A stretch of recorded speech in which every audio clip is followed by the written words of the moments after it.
Hey everyone, welcome back to my channel. Today I'm super excited to share with you my journey to obtaining my very first fire cape in old school RuneScape. Stick around because I'm going to be breaking down exactly how I did it, and trust me, if I can do it, so can you.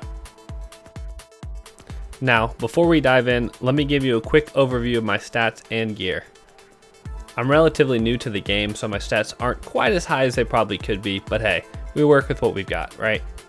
I went into the fight with 64 range, opting for the dragon crossbow over the rune crossbow for that extra punch.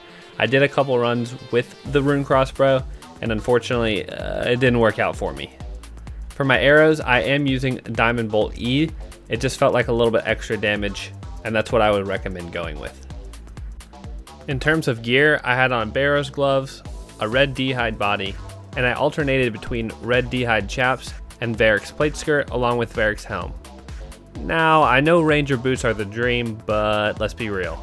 They're a bit out of my budget right now, so I rocked snakeskin boots instead.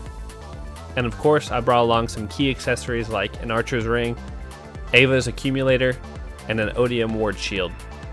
As for my inventory setup, I packed 8 prayer potions, 12 Saradomin brews, 5 super restores, and 2 divine bastion potions, which, to be honest, you probably don't need.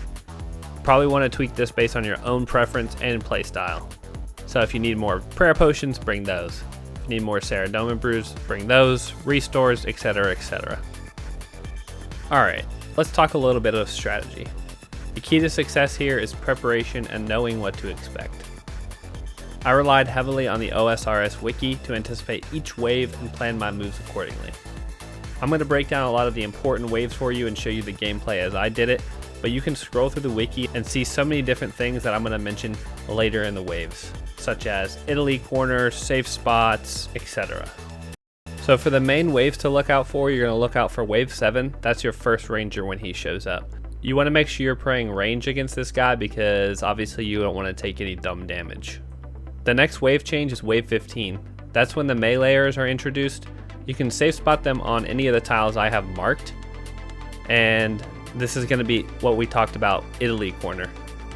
This is going to be your best friend. Wave 22 is your first melee and ranger wave. You're going to want to kite away from the meleeer and safe spot behind the ranger. Make sure you're praying correctly again and not taking any stupid damage. You can safe spot either on Italy corner or behind a ranger if you really want to. Wave 30 is important because it's the wave before you meet the mage.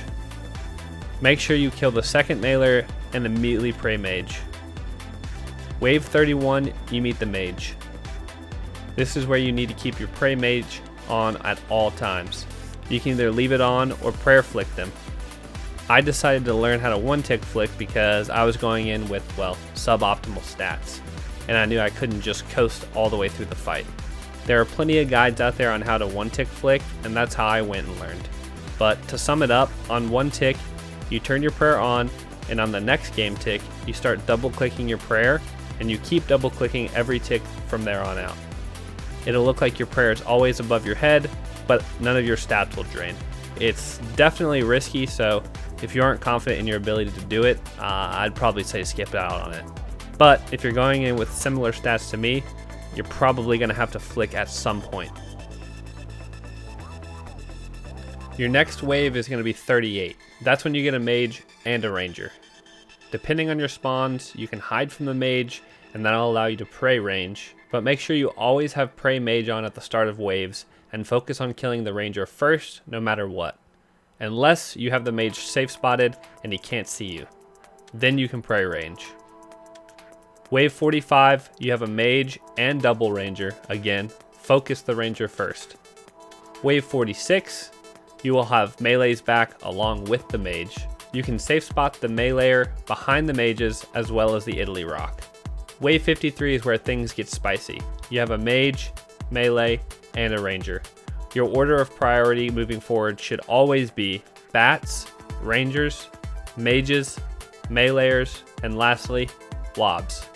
If you get past wave 60, you should be home free. 60 is your mage, melee, and double ranger wave.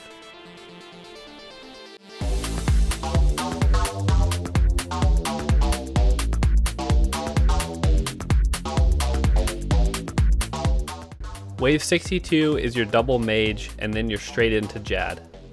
You'll know your Jad spawn already because of the Wave 3 blob that spawns. But if you forgot where that blob spawns, your orange mage is where your Jad is going to spawn. I recommend being pretty close to him, obviously not melee range, but close enough that you can see his attack, because once Jad spawns, you don't want to miss his attack and not be praying correctly.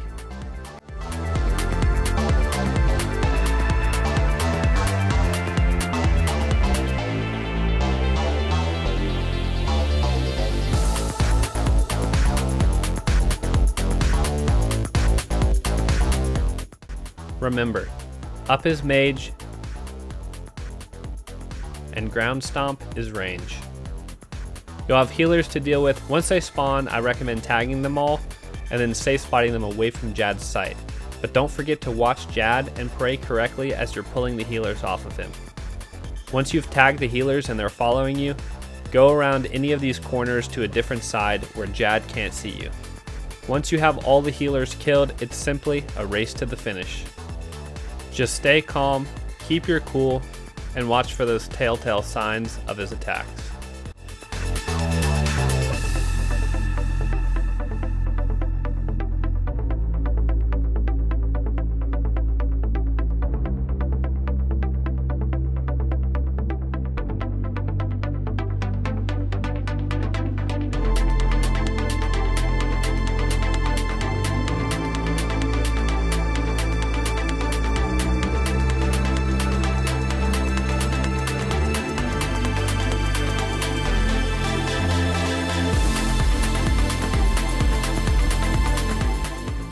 And there you have it, your very first fire cape.